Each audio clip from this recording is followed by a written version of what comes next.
Distinguished guests, members of our armed forces, and most of all,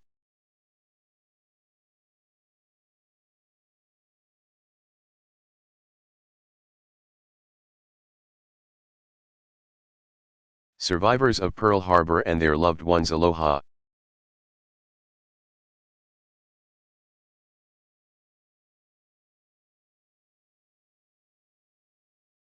Audience members, aloha.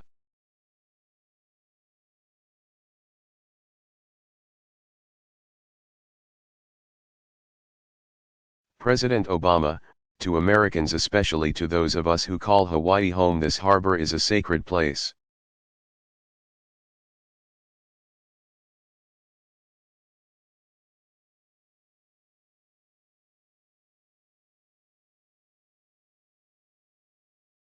As we lay a wreath or toss flowers into waters that still weep,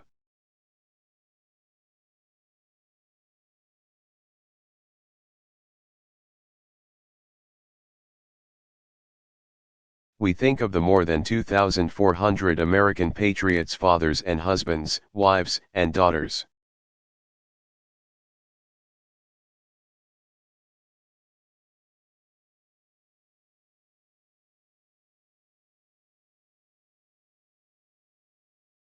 Manning heaven's rails for all eternity.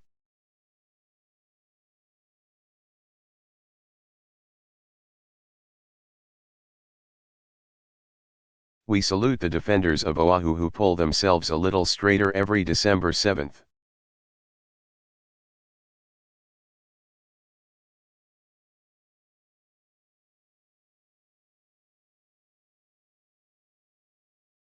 And we reflect on the heroism that shone here 75 years ago.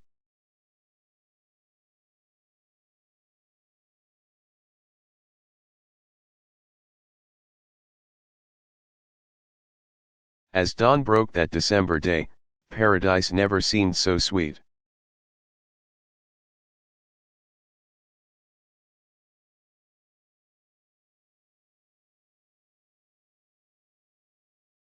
The water was warm and impossibly blue.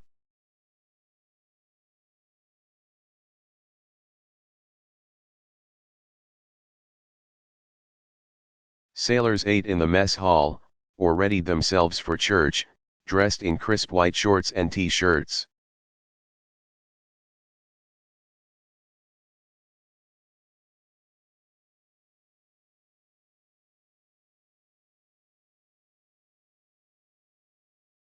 In the harbor, ships at anchor floated in neat rows, the California.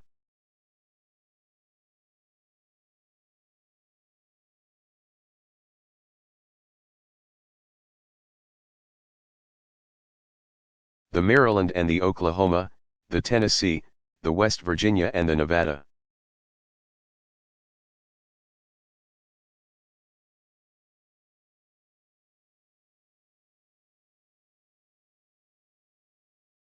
On the deck of the Arizona, the Navy band was tuning up.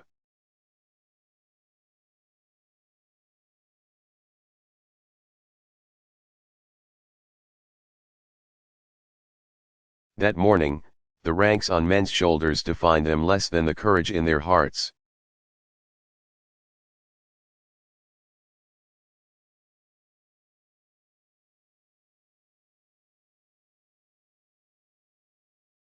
Across the island, Americans defended themselves however they could, firing training shells.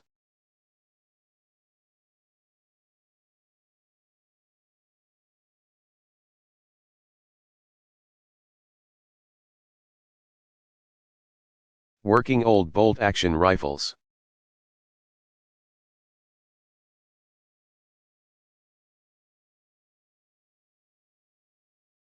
An African-American mess steward, who would typically be confined to cleaning duties.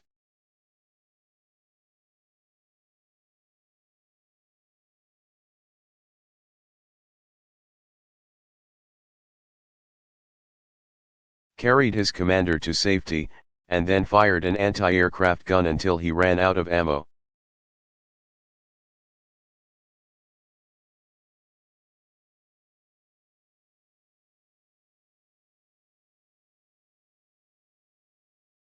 We honor Americans like Jim Downing, a gunner's mate first class on the West Virginia.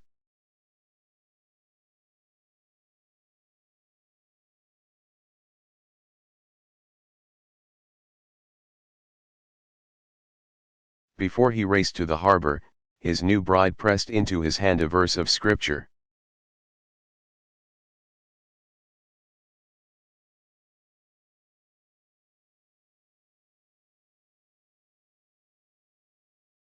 The eternal God is thy refuge, and underneath are the everlasting arms.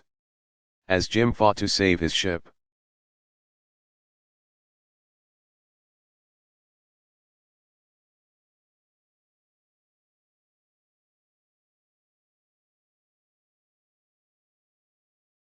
He simultaneously gathered the names of the fallen so that he could give closure to their families.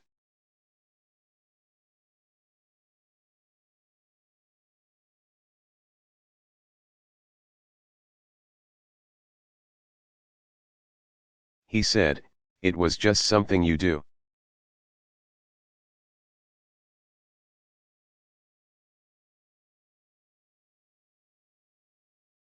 We remember Americans like Harry Pang, a fireman from Honolulu who, in the face of withering fire,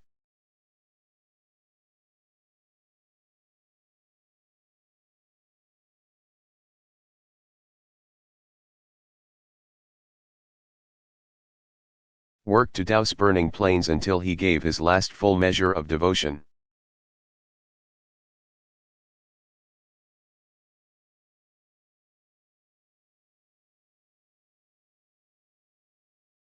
One of the only civilian firefighters ever to receive the Purple Heart.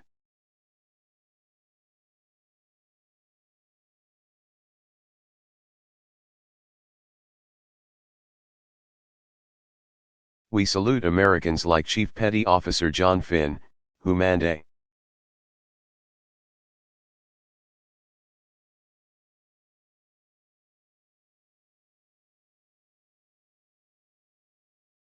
.50 caliber machine gun for more than 2 hours and was wounded more than 20 times.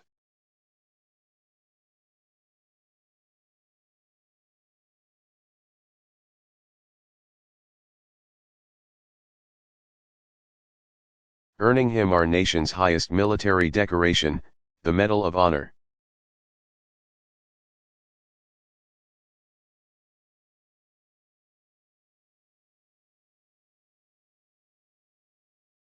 And it is here that we reflect on how war tests our most enduring values. How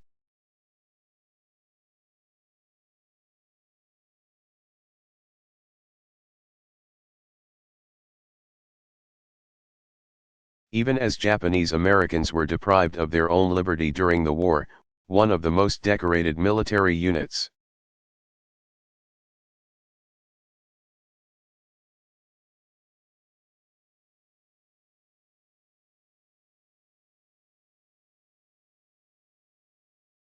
In the history of the United States was the 442nd Infantry Regiment and its 100th Infantry Battalion.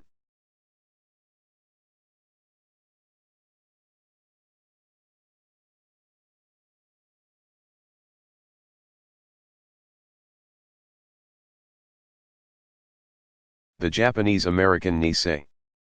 In that 442nd served my friend and proud Hawaiian.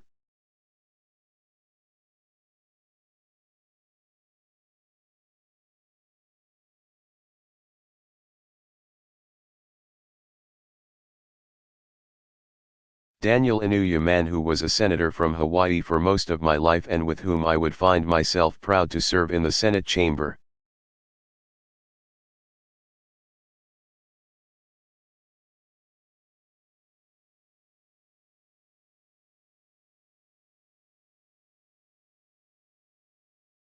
A man who was not only a recipient of the Medal of Honor and the Presidential Medal of Freedom,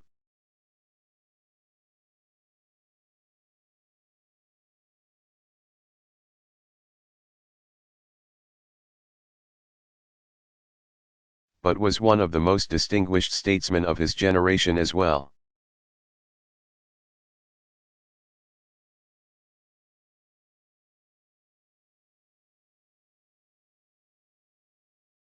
Here at Pearl Harbor, America's first battle of the Second World War roused a nation.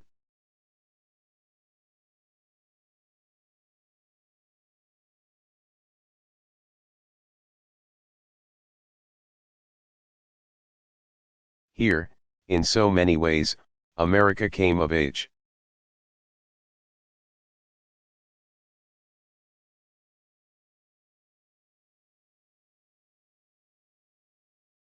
A generation of Americans, including my grandparents, the greatest generation, they did not seek war.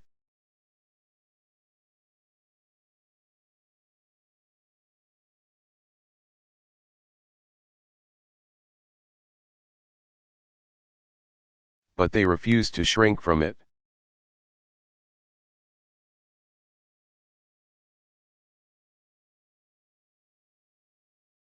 And they all did their part on fronts and in factories.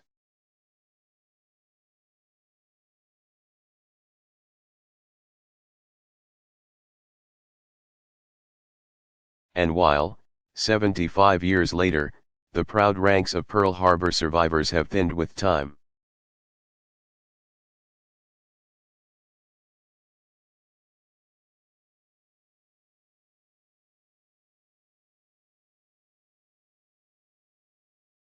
the bravery we recall here is forever etched in our national heart.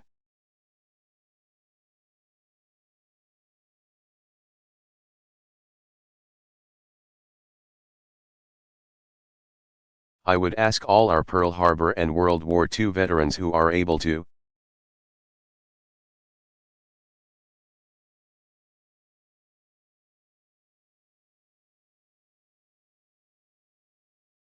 please stand or raise your hands, because a grateful nation thanks you.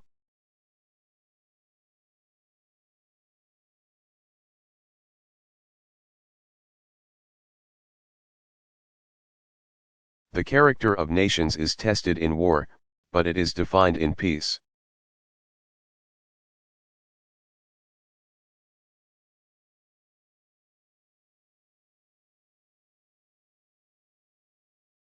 After one of the most horrific chapters in human history, one that took not tens of thousands,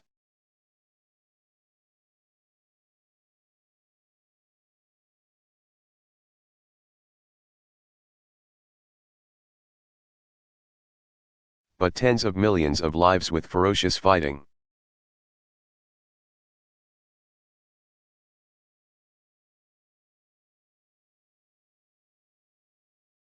Across this ocean, the United States and Japan chose friendship and peace.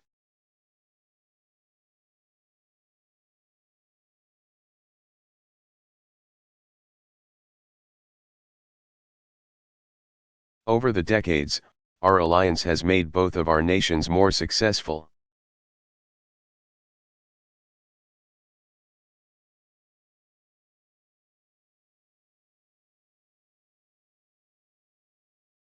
It has helped underwrite an international order that has prevented another.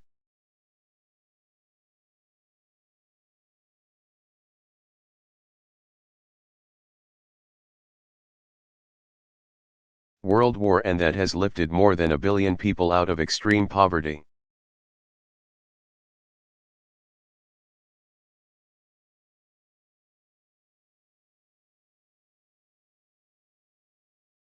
And today, the alliance between the United States and Japan, bound not only by shared interests,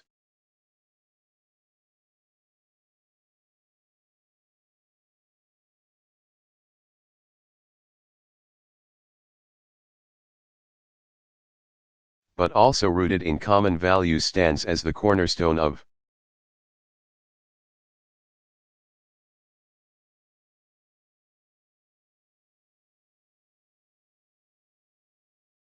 peace and stability in the Asia-Pacific, and a force for progress around the globe.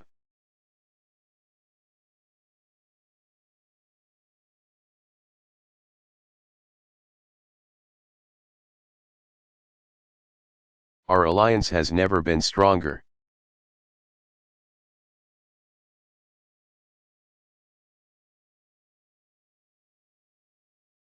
In good times and in bad, we are there for each other.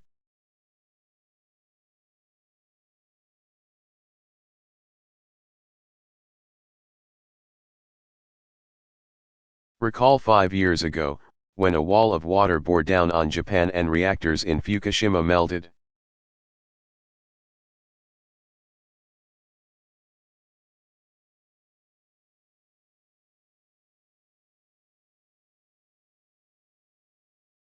America's men and women in uniform were there to help our Japanese friends.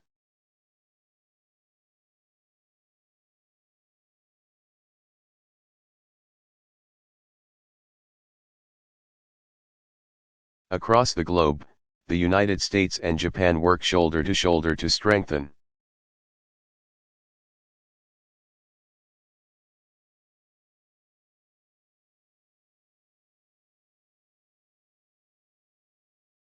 the security of the Asia-Pacific and the world, turning back piracy, combating disease.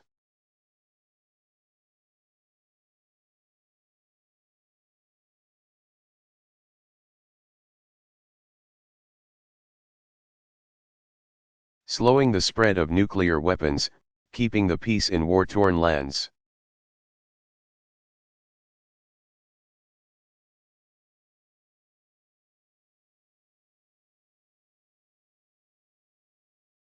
Earlier this year, near Pearl Harbor,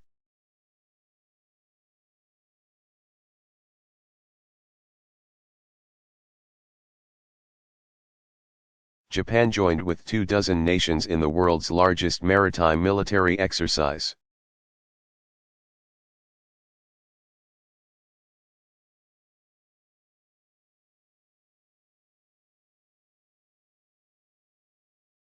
That included our forces from U.S. Pacific Command, led by Admiral Harry Harris.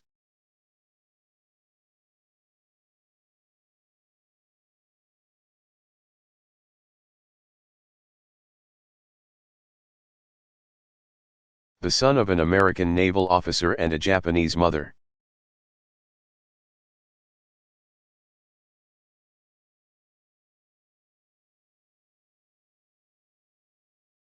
Harry was born in Yokosuka, but you wouldn't know it from his Tennessee twang.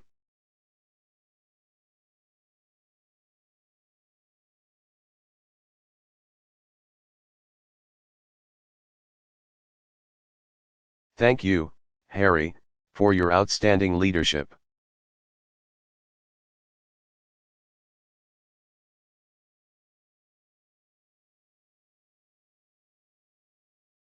In this sense, our presence here today, the connections not just between our governments,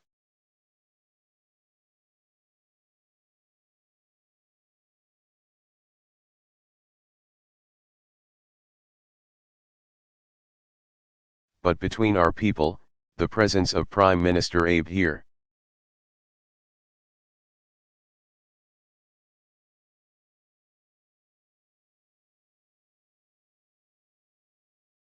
Today remind us of what is possible between nations and between peoples.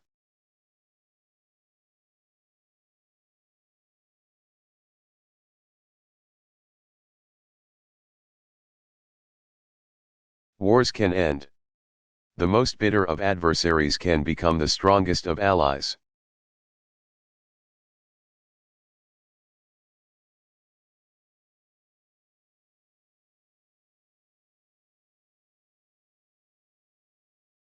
The fruits of peace always outweigh the plunder of war.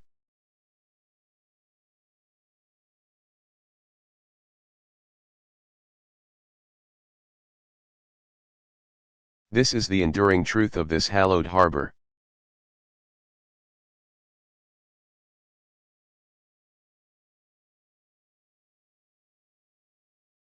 It is here that we remember that even when hatred burns hottest, even when the tug of tribalism is at its most primal,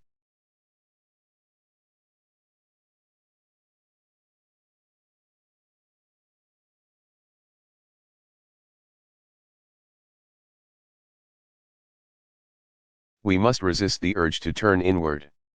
We must resist the urge to demonize those who are different.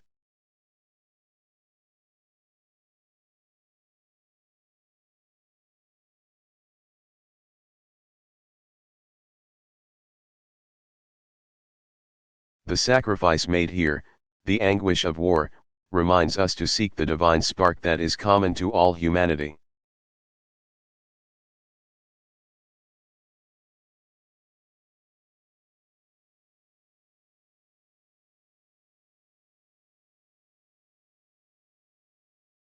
It insists that we strive to be what our Japanese friends call otagai no tame ni with and for each other.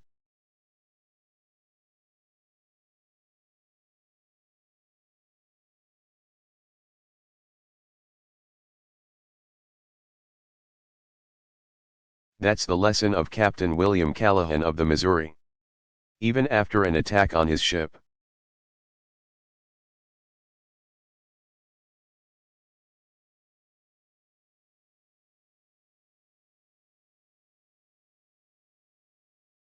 he ordered that the Japanese pilot be laid to rest with military honors, wrapped in a Japanese flag sewn by American sailors.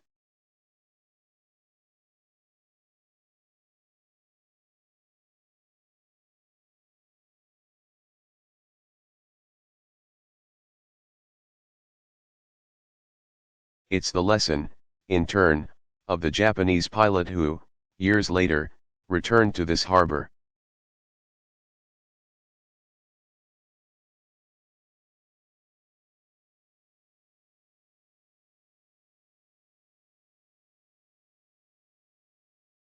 Befriended an old Marine bugler and asked him to play taps and lay to.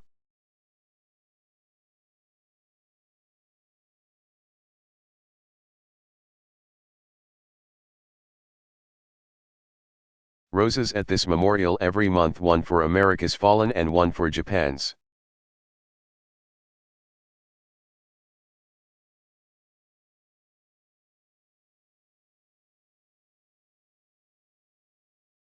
It's a lesson our two peoples learn every day, in the most ordinary of ways, whether it's Americans studying in Tokyo,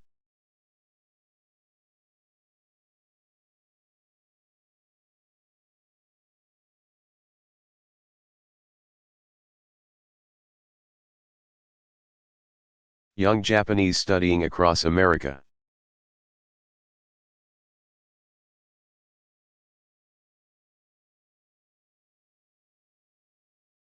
scientists from our two nations together unraveling the mysteries of cancer, or combating climate change, exploring the stars.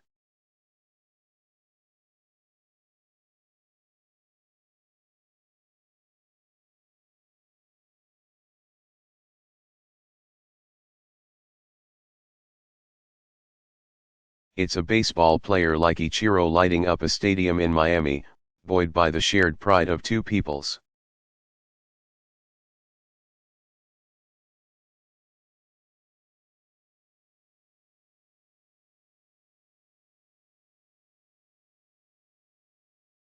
Both American and Japanese, united in peace and friendship.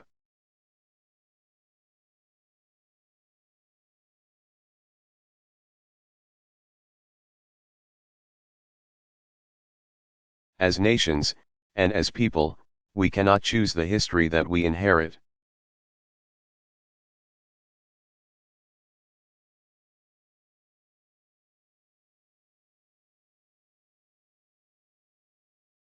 But we can choose what lessons to draw from it, and use those lessons to chart our own futures.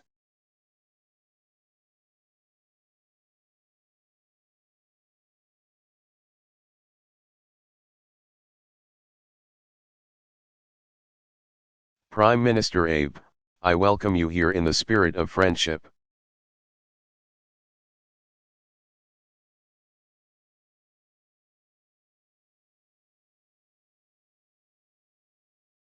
As the people of Japan have always welcomed me.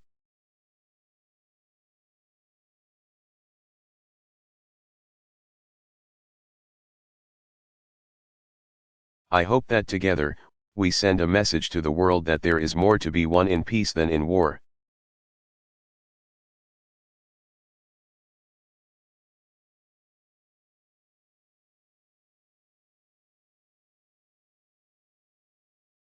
That reconciliation carries more rewards than retribution.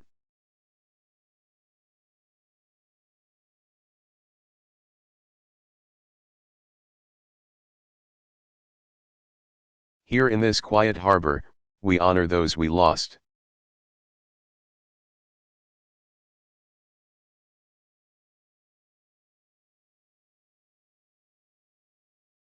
And we give thanks for all that our two nations have won together, as friends.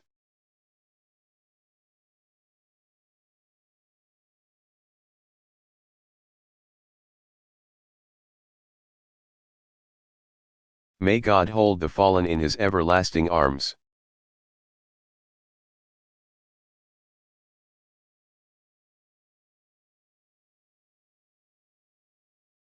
May he watch over our veterans and all who stand guard on our behalf.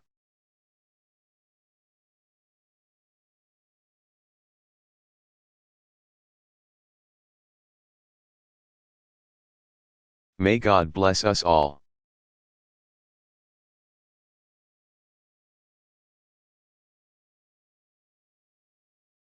Thank you.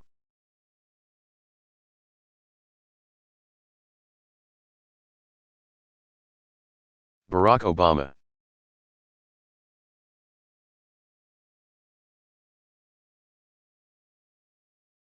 Address to military personnel in Pensacola, Florida.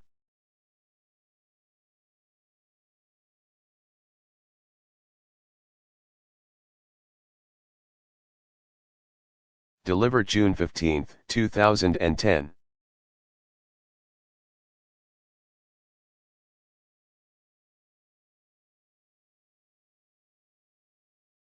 Well, hello, Pensacola.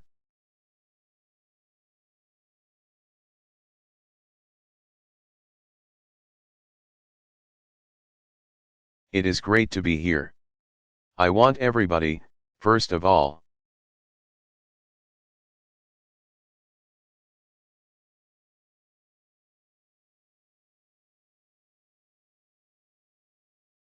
to give a big round of applause to Chief Ellison Talabong for leading us in the pledge and singing our national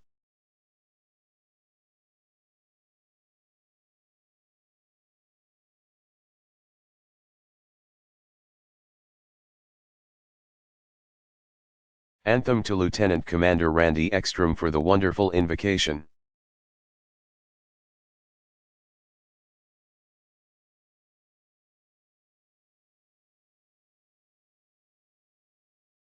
I want to thank your outstanding local leaders for welcoming me here today.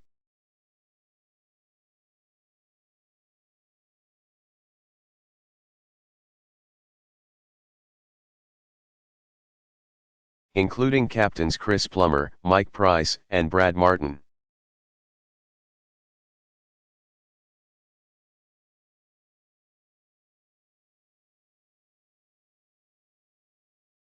Give them a big round of applause. And your great senior enlisted leaders.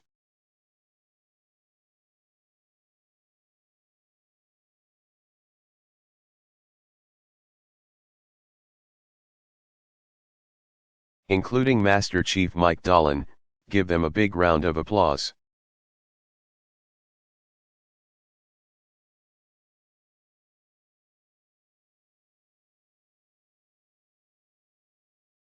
I want to thank all the spouses and families who are joining us here today.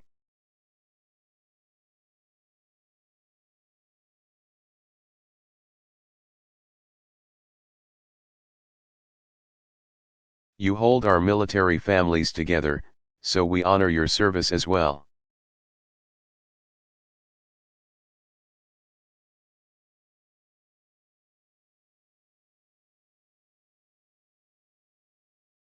It is great to be here in Pensacola, America's oldest naval air station, the cradle of naval aviation.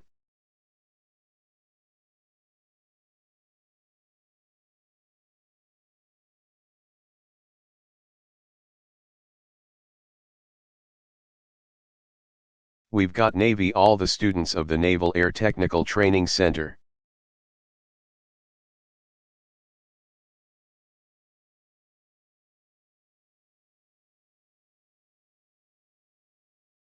We've got Training Wing 6, maybe a few Blue Angels.